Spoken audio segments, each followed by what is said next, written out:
palabra, Señor, es la verdad y la luz de mis ojos. Tu palabra, Señor, es la verdad y la luz de mis ojos. El Señor esté con ustedes. Evangelio de nuestro Señor Jesucristo según San Lucas.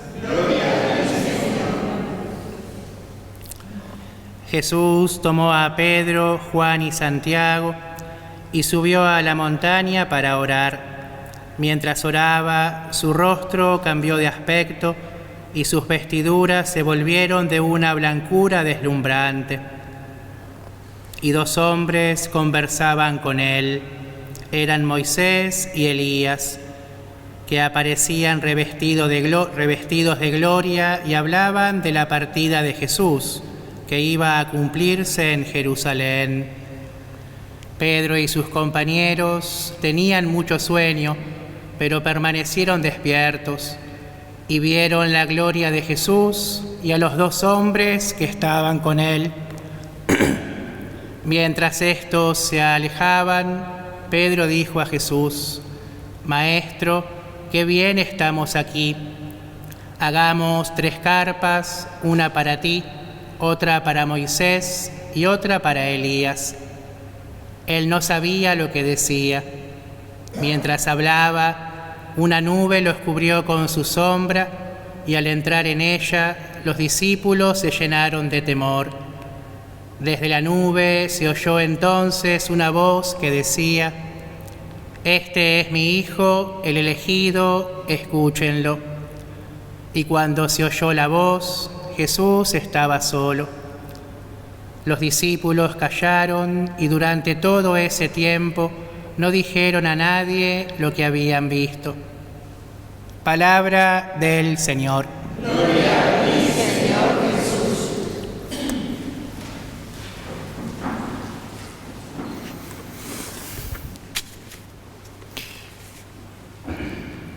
Acabamos de escuchar el relato del Evangelio según San Lucas de la transfiguración. Este encuentro con Jesús transfigurado que tienen los discípulos en el monte. Y me animo a decir que la transfiguración ofrece un mensaje de esperanza. Y ofrece un mensaje de esperanza porque se da justo después del primer anuncio que hace Jesús de su pasión.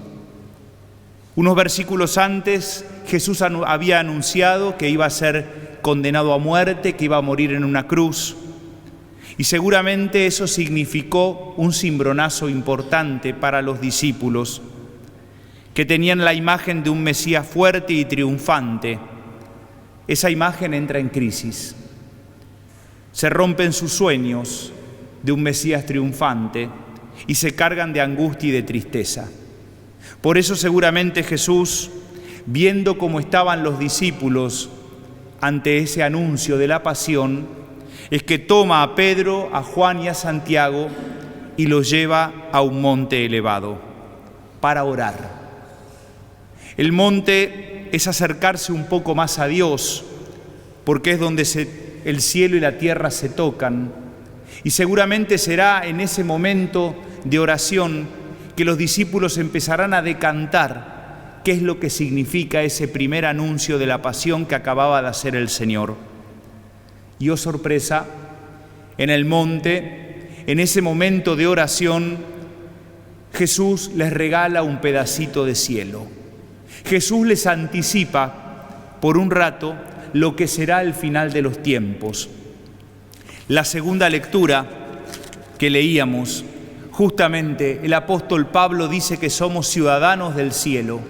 Y entonces lo que hace hoy Jesús a estos discípulos entristecidos, a estos discípulos angustiados, a estos discípulos que tienen una crisis interna por la imagen que tenían del Mesías triunfante, es regalarles un pedacito de cielo.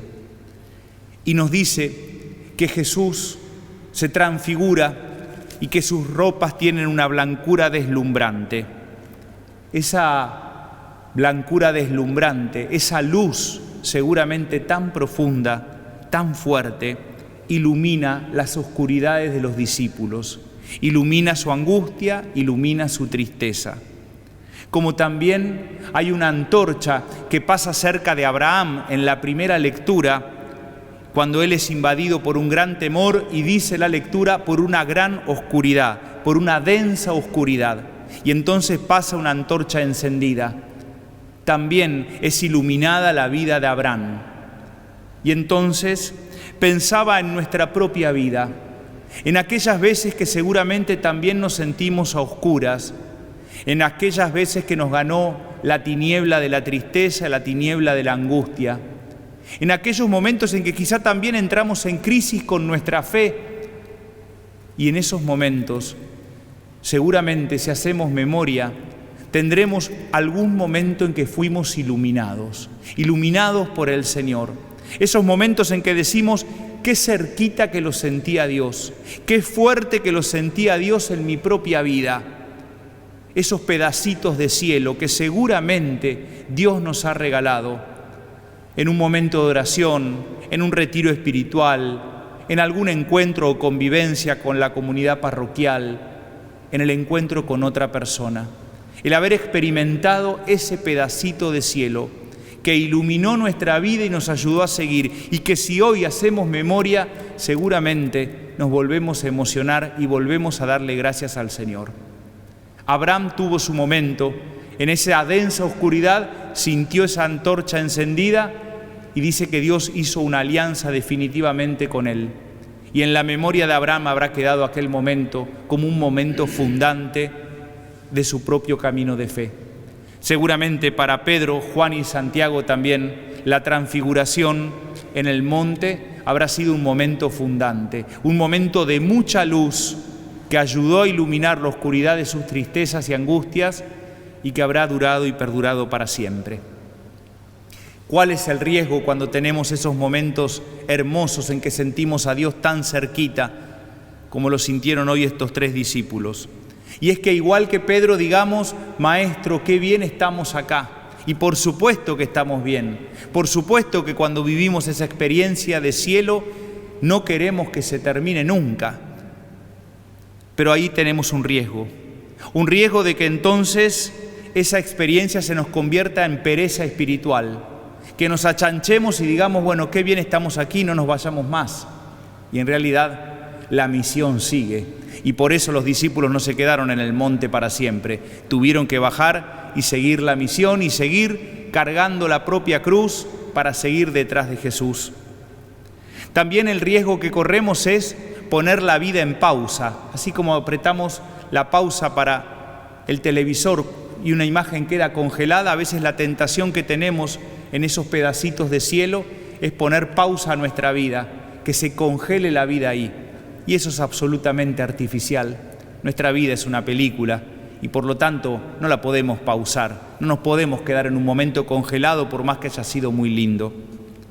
Lo tercero, que puede ser un riesgo también, es terminar viviendo en una burbuja de espiritualidad. Una burbuja de espiritualidad 5 estrellas, digo yo. Y es como vivir aislados de lo que vive el resto del mundo. Hay hoteles 5 estrellas, a veces en algunos países muy pero muy pobres o en algunas ciudades que viven una gran pobreza.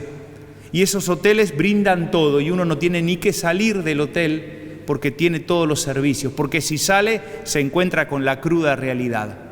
A veces nuestra espiritualidad puede tener también y correr esa tentación, vivir en una burbuja de espiritualidad 5 estrellas, alejada y aislada de la realidad cotidiana, de la realidad más dura, de la realidad de la pobreza. Por eso ese Maestro, que bien estamos acá de Pedro, por supuesto que es un sentimiento lógico y nosotros también lo tenemos cuando vivimos una linda experiencia de Dios, pero hay que tener en cuenta los riesgos. El riesgo de convertirse eso en una pereza espiritual, el riesgo de poner en pausa nuestra vida y quedarnos congelados en ese momento de vida, y el riesgo de vivir una espiritualidad muy aislada, como una burbuja 5 estrellas, alejada de la vida. La experiencia de los discípulos, la experiencia de Abraham y nuestra propia experiencia seguramente nos ofrecen mucha esperanza, porque entonces en los momentos difíciles podremos volver a confirmar que el cimiento de nuestra esperanza es la fidelidad de Dios. Dios no nos abandona, Él es nuestra esperanza, Él es la roca y el baluarte, Él es el que nos sostiene, Él es el ancla en el que podemos superar todas las tormentas. La transfiguración hoy para los discípulos y también para nosotros es un ancla que nos sostiene. Es la esperanza de que Dios no nos deja tirados, de que Dios no nos defrauda y de que como ciudadanos del cielo nos mostró ese pedacito de cielo para que no perdamos la esperanza y sigamos adelante.